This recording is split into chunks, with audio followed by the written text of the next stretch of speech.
Hola, buenas, soy Juan Olivera y hoy junto con Vicente Los Ríos les tenemos una pequeña presentación de resolución de los ejercicios de la guía de genética de eucariontes. El primer ejercicio trata sobre citogenética y dice así: a modo de entrenamiento, en el laboratorio de la UB en Ontaneda se tiñeron los siguientes cromosomas con el método de bandeo G. A usted se le ha pedido indicar si existen anomalías e indicar el nombre de dichas anomalías para cada uno de los casos expuestos. Nos ponen tres fotitos. En la primera podemos ver de que en la parte sobre el centrómero hay una línea delgada y dos gruesas, delgada y dos gruesas, y acá está igual. Así que sobre el centrómero no hay ningún problema. Debajo del centrómero podemos ver que hay tres líneas negras gruesas, y acá hay 1, 2, 3, 4, 5, 6. Por ende, podemos decir de que esta anomalía es una duplicación. Por otra parte, en este caso, también vemos de que sobre los centrómeros no hay ninguna anomalía, pero bajo los centrómeros, si nos fijamos en las puntas, vemos que el cromosoma más largo termina con una línea gruesa y blanco, y el otro termina con una línea delgada y blanco. En cambio, en este otro lado, después del cambio, el largo termina con una línea delgada y blanco, y el corto con una línea gruesa y blanco. Por ende, corresponde a una alteración estructural, reordenamiento equilibrado, tipo translocación recíproca. Y por último, nos plantean en este caso que no presenta ninguna anomalía, al menos visible con este tipo de tinciones. Recordad que existen mutaciones genéticas que a nivel de genes y alelo, por lo que no se van a observar de manera macroscópica en cambios estructurales de los cromosomas. Para estos casos puede utilizarse otros métodos, porque la tinción no va a servir, como las PCR. Ahora le han pedido indicar cómo se verían estos cromosomas, los del caso C, si en vez de usar una técnica de bandeo G, se utiliza una técnica de bandeo Q. Para poder hacer este ejercicio, hay que saber bien cómo son las normas de los distintos tipos de bandeo.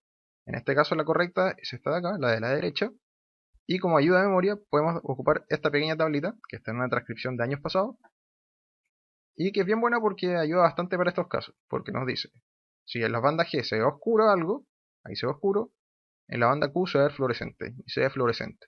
Por ende, la correcta es esta. Vamos ahora con el ejercicio 2. El cáncer es el resultado de la desregulación de diversos mecanismos celulares. Las causas de su aparición siempre incluyen cambios en genes importantes como resultado de mutaciones, principalmente de tipo somáticas. La pregunta dice, define el concepto de mutación somática y explica a grandes rasgos su relación con la fisiopatología del cáncer. Bueno, una mutación somática es la alteración del DNA que ocurre posterior a la concepción, a partir de una célula específica en el cuerpo y que en consecuencia aparecen en individuos mosaicos. Estos individuos tienen dos tipos de genomas distintos, el original con el que fueron concebidos y el que está posterior a la mutación. O sea, tienen dos líneas celulares con diferentes genotipos. Bueno, y la relación con el cáncer, tenemos aquí un ADN normal con el gen normal, que sería el proto-oncogen cuando está en condiciones normales, y luego de ocurrir la mutación se transforma en un oncogen. Este oncogen va a llevar a cambios en la producción de proteínas en la célula y si se dan las condiciones de sobrevida, esta célula se va a multiplicar y va a continuar con el curso natural de una célula cancerosa. ¿Qué condición debe tener una mutación génica para que afecte el marco de lectura a nivel del DNA? ¿Por qué? El marco de lectura es el cómo leemos el DNA para llegar a la transcripción a un ARN mensajero, lo que va a después ser el codón. Entonces siempre se leen de a tres pares de bases. ¿Qué pasa? Si nosotros vemos aquí los tres colores que están marcados, siempre vamos a ir de a tres, da lo mismo de qué nucleótido partamos, o de qué base nitrogenada partamos, contando aquí. Si nosotros queremos alterar esta secuencia, lo que tendríamos que hacer sería agregar uno o dos nucleótidos o pares de bases, o quitar uno o dos nucleótidos o pares de bases. Porque si nosotros quitamos tres o agregamos tres, lo que va a pasar es que al final un aminoácido va a quedar diferente a la proteína original, pero el marco de lectura se va a mantener porque vamos a saltarnos un codón, vendría a ser, y después vamos a acoplar lo que venía después. Y si tenemos tres extra, va a quedar un aminoácido más con una variante leve en la proteína.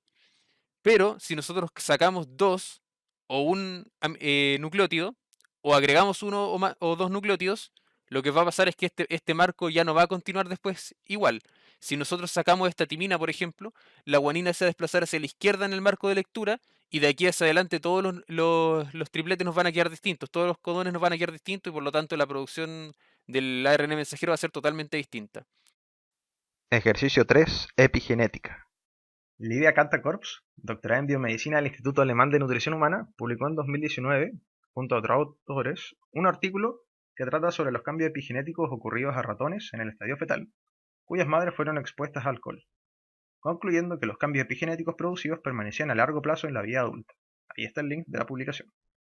En los seres humanos, cuando las personas son fetos durante el embarazo, ocurren graves problemas cuando sus madres consumen alcohol, y otras drogas también, que se sabe repercuten en toda la vida futura de estas personas.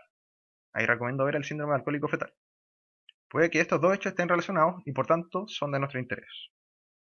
Por ello, es fundamental entender primero los conceptos básicos de epigenética, por lo que se pregunta lo siguiente. ¿Qué es la epigenética? Bueno, la epigenética es bien compleja como definirla tan simple nomás, pero se puede definir como un conjunto de mecanismos que generan cambios heredables entre las células de un individuo que no están relacionadas a un cambio en la estructura del ADN. Ahora piden mencionar 3 mecanismos de cambios epigenéticos vistos en clase. Ahí están, la metilación de la replicación, modificación de las histonas y el silenciamiento mediado por RNAs. Y por último, preguntan o piden explicar brevemente cómo funciona la modificación de histonas en 3 líneas. Y esto se podría definir como funciona cambiando la relación de la cromatina con las histonas, produciendo una compactación de la cromatina asociada a histonas. Al compactarla, la mecánica de replicación del DNA no puede funcionar, por lo que se silencian las zonas de DNA que estuvieron expuestas a la compactación. Vamos a seguir ahora con genética mendeliana, con el ejercicio 5. El principio de combinación independiente enunciado por Gregor Mendel estipula que los diferentes rasgos son heredados independientemente unos de otros. No existe relación entre ellos. Por lo tanto, el patrón de herencia de un rasgo no afectará el patrón de herencia de otro. Para este caso tenemos que el albinismo es un carácter autosómico recesivo y la hemofilia es una enfermedad recesiva ligada al cromosoma X. Bueno, para los alelos de la hemofilia le vamos a asignar la letra H y para los del albinismo la letra A, y así vamos a ir analizándolo todo. Para el hombre tenemos que el hombre es albino, por lo tanto tiene que ser homocigoto recesivo. Y para la mujer era morena, por lo tanto no estaba expresando la característica de albinismo, pero su madre era albina, por lo tanto no puede ser ni homocigoto recesivo porque no presenta el albinismo, pero tampoco puede ser homocigoto dominante porque tenía una madre albina. Entonces la madre tiene que ser homocigota recesiva, por lo tanto es heterocigoto la madre. Ahora para la hemofilia, como es una enfermedad recesiva ligada al cromosoma X, los hombres solamente pueden presentar la condición cuando tienen el alelo recesivo o no presentarla, como es el caso de este hombre que tiene el alelo dominante, por lo tanto no presenta la condición. Las mujeres, en cambio, pueden ser portadoras, como la mujer que tenemos aquí. La mujer tenía un padre hemofílico, pero ella no lo es, entonces ella tiene que ser heterocigota aquí para la hemofilia. Porta la condición, pero no la expresa. Bueno, la siguiente pregunta nos pide determinar el genotipo, fenotipo y proporciones de la descendencia. Ahí está el genotipo ordenado según la columna aquí con el padre y la fila con la madre. Eso se va a traducir en las siguientes expresiones. SC sin la característica de estudio, que es sin hemofilia y sin albinismo. H para hemofilia y A para albinismo. A y H para ambas condiciones.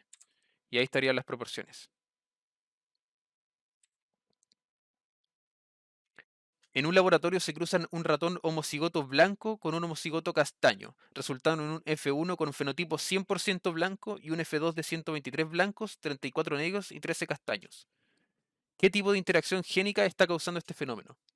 Aquí tenemos que revisar las proporciones y tenemos que se trata de una epistasis dominante, 12, esa 3, esa 1.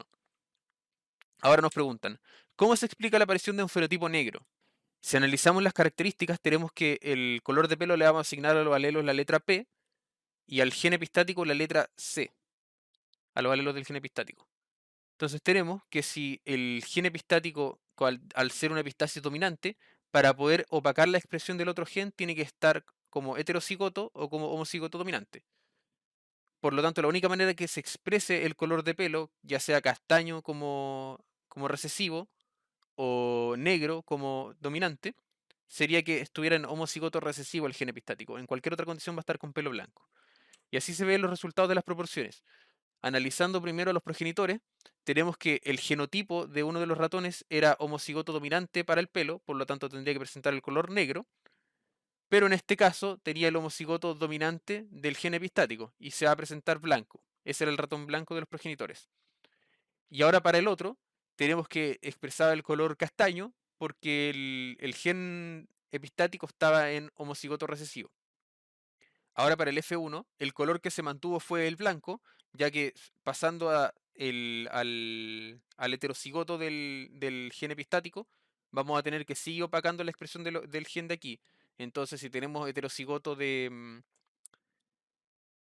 gen del pelo, lo lógico sería expresar el color negro, pero como aquí está el gen epistático con heterocigoto, tampoco lo va a expresar y que nos queda un color blanco.